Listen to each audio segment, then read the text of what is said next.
Now our focus is on getting ready to install the pavers themselves. Now Greg's doing a little bit of raking here to try to start grading out this dirt, and we don't necessarily want the patio to be perfectly level. We want it to have a slight grade to where when rain hits it, it goes this way and not towards the house. So we're going to be setting up some form boards on each side so that we can ensure it has a slight grade this way. Then we'll put one here, stake it down, and we'll put another one on the other end. A few strings on top of it will serve as the gauge to make sure the brick pavers turn out just right. There's already a slight slope moving away from the house, so getting our form boards right doesn't take too much time at all.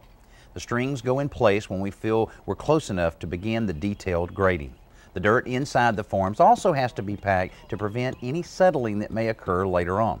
We cut a 2x4 down to 3 inches to gauge the dirt level beneath the strings. That's 2 inches for the paver and 1 inch for the sand. When the soil is right, we pour the sand out over the whole space and use another gauge block cut down to 2 inches to get the sand where we want it so that we can begin laying the pavers. The pavers we're using are 12 inches by 12 inches and approximately 2 inches thick. Now there's so many different kinds of pavers out there, you know, a lot of your personality may play into that, and the size and shape of the different pavers also will reflect the style of the patio that you end up with. Here we're going with 2 different colors, using the gray for a perimeter around the patio, then we're placing the red ones on the inside.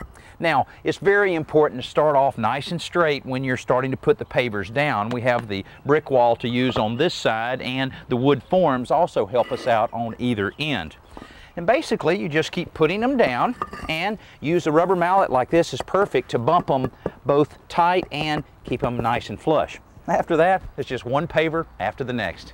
Because our pattern is pretty simple, it doesn't take too much attention to keep it going right.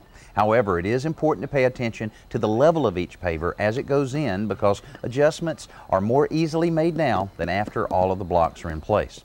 If the edges line up and the tops line up, chances are good that you're on track.